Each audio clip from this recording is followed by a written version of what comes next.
Good evening. This is the special coverage of the coronavirus crisis using the combined forces of News 5 and Cignal TV's One News, Radio 5, and One PH. The Islamic Advisory Council of the Bangsamoro Autonomous Region in Muslim Mindanao has temporarily suspended Friday prayers to curb the risks of COVID-19 infection. Friday prayers will be halted for 3 weeks from March 19 to April 10. All congregational prayers in small and big mosques in the BARM will also be suspended. The National Union of Journalists in the Philippines, or the NUJP, is asking Malacañang to reconsider its decision to have media organizations accredited first before being allowed to cover the Luzon-wide enhanced community quarantine.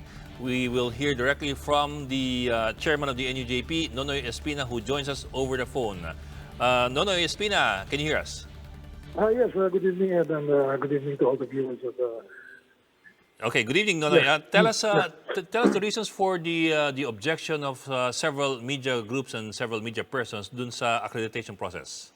In the first place, it's an unreasonable imposition, no? Because we, for all our careers, we've operated only with our press cards.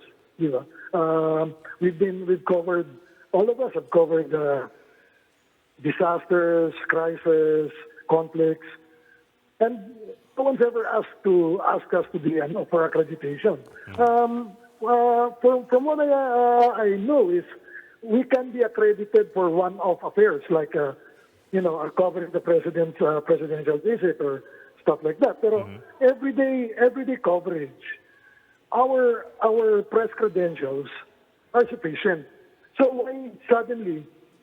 why do we have to submit ourselves to accreditation by the Presidential Communications Operations Office, which in fact is not even, doesn't even have authority over us because it's the communication arm of government. It's not a regulatory body or anything. So parang okay. And this is a crisis. This is a continuing story. What all of us, all media houses have taken precautions. I know a lot of our colleagues have been, working from home and skeleton staff and all that and all. But it's also up to the outfits to determine who to deploy, who to pull out, and having to accredit them, having to have everyone accredited, and it could wreak havoc on your priorities and your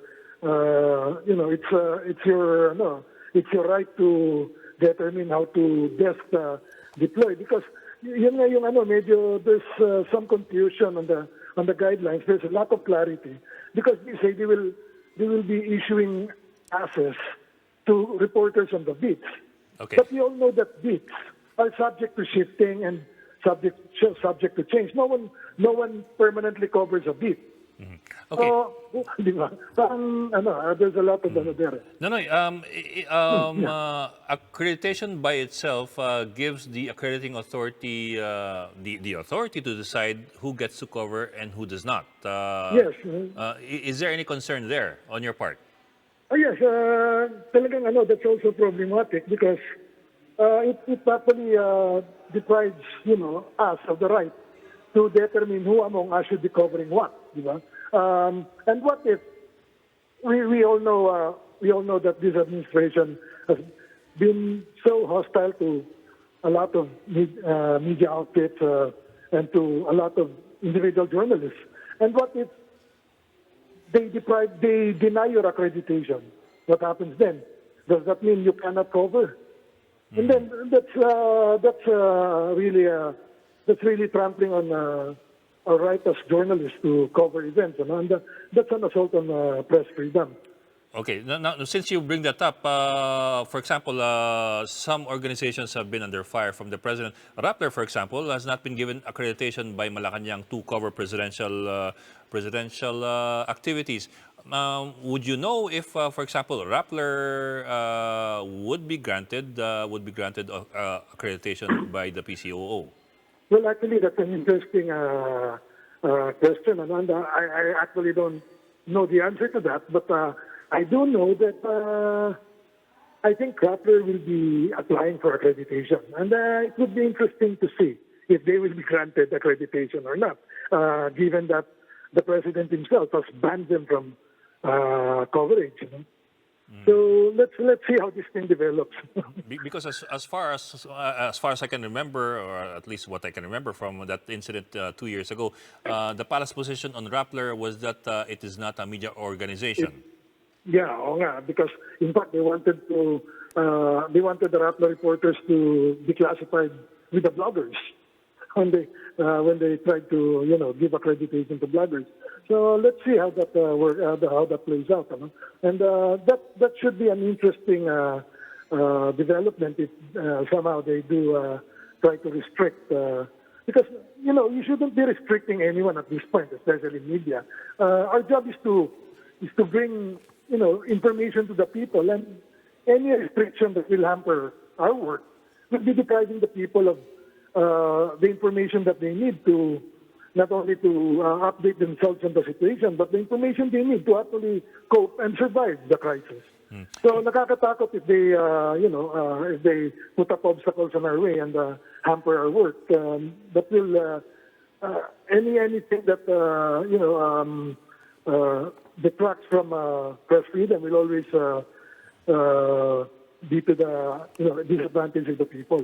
Okay, but on the other hand, if you look at the other side of the coin, Malacañang or the PCOO could argue that there is a need to make sure that only those who are what they would call legitimate media, what some would call legitimate media, go out in the field and cover during this time of a quarantine. I would imagine na sasabihin, for example, na yung mga hausyaw o yung mga bigla na lang sumulpot, bigla magko-cover. Well, yung hausyaw naman, we're not saying naman na we be given carte blanche to do whatever we want. We know this is a health crisis, and we know that there are risks involved, and we know that there will be some restrictions on our movement and behavior, but not on our right to decide if we can cover or not. I mean, if health authorities say, bawal kayong pumasok sa bahay na naka-quarantine, of course, we're not going to go in. Di ba? Pero kasi na hindi ka pwedeng kumover doon, ibang usapan yan. No?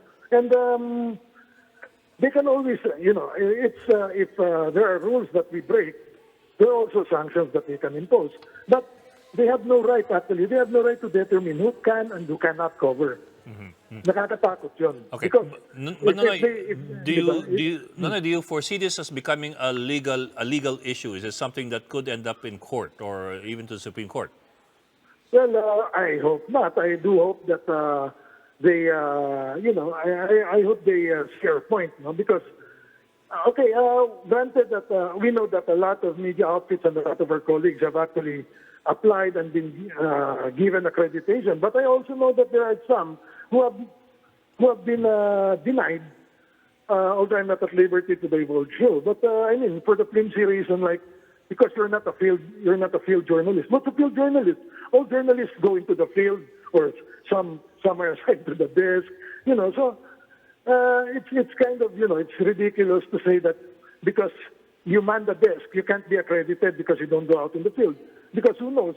Baka bukas ikaw ang papupuntahin sa field. So there has to be clarity to this. And the thing is, it is up to the media outfits. It is up to the media outfits to determine who should cover or not, or who should be pulled out and assigned somewhere else. It's not for government to tell us if we can or not. Okay, maraming salamat. Nonoy Espina, Chairman of the NUJP. Thank you for joining us. The city government of Las Piñas has apologized for their relief distribution on Wednesday after residents affected by the enhanced community quarantine gathered at City Hall. Netizens criticized the local government for failing to observe social distancing. The city government will now distribute relief goods and supplies directly to the homes. And that's the latest on the enhanced and expanded community quarantine in Luzon. For more updates, follow News 5, The Philippine Star, and Business World Online. I'm Edwin Gao. We are One News.